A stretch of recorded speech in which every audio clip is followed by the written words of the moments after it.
Hello YouTubers, welcome back. Today we're going to be, this is Rick Smichek, Smichek's Custom Baits channel. Got to see that.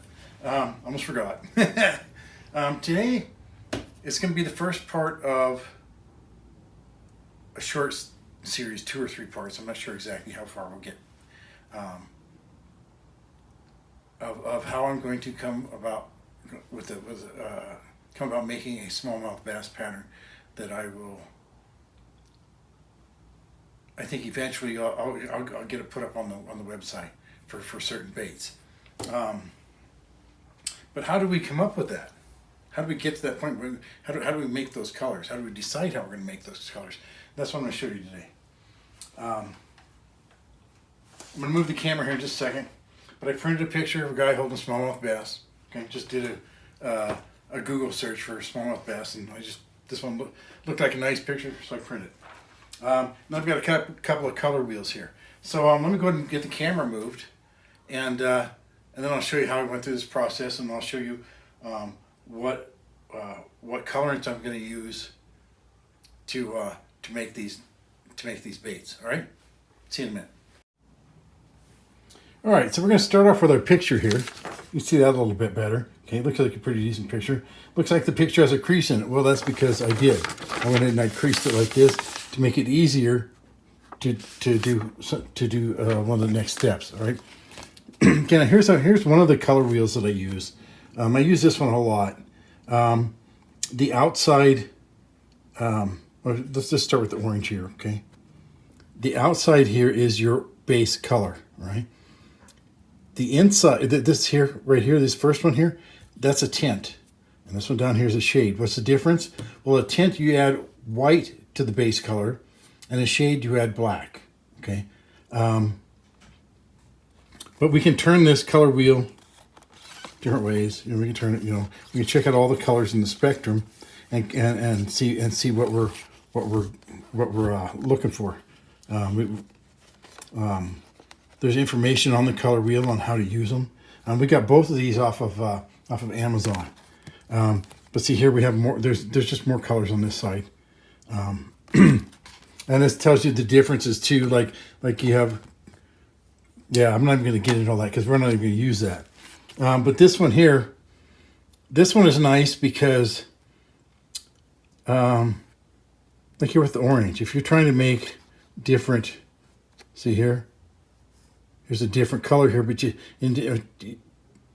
get to your orange, from your orange to this color, you add or shades or whatever you add yellow to it. This helps you get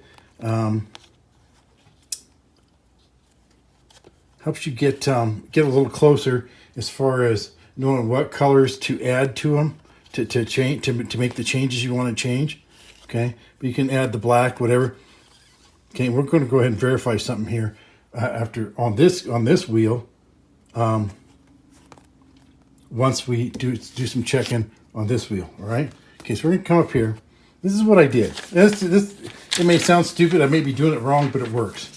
Okay, this one here. The first thing I did was I took the wheel and I was looking for this color that's in here. It's in between the 2 dark stripes there. Okay, I'm looking to see what is my closest match with that. And really, it seems like my closest match is this color right here. Okay, so that's a yellow-orange. All right, now this one over here, in order to get to that yellow-orange, what shade are we looking at here? We're looking at, well, roughly this one. So we'll be adding some yellow, probably not a lot. But that's how this one helps us out from the base cut from this first one here. Okay, this next one is a little bit trickier because the closest we have is when we put this up here is this color right here. It's an orange yellow with black. Okay. That's what this one is, okay? Or is it this one here? This one here is a yellow with some black in it. It makes it look kind of green, sort of. And I'm thinking that one right there is our best option. So So and we can verify the color over here by going to this. We have that yellow orange to start with. And if we add black, okay, we get real close to that same color again. All right. So let's go ahead and set these things here aside. So for our first color, this one here, okay, I'm going to use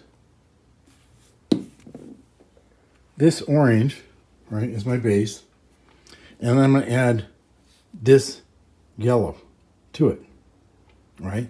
Now the other color, we're going to start with this as the base, and then we're going to add black to it. We're going to use those two. So that's how we're going to, that's how we're going to start, right? Oh, let me go ahead and move the camera again. Be right back.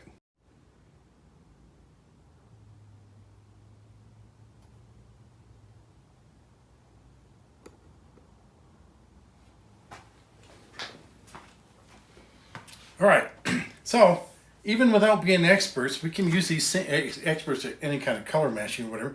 We can use these same techniques, simple as they are, to match pretty much any lure color that we want. You can take a picture off of that some guy sends you, one of your buddies found an old bait that used to work really great, but he can't find it anymore. Well, he can send you a picture and you can match it on a color wheel and help him out, or do the same for yourself. In the next part of the video, we'll go ahead and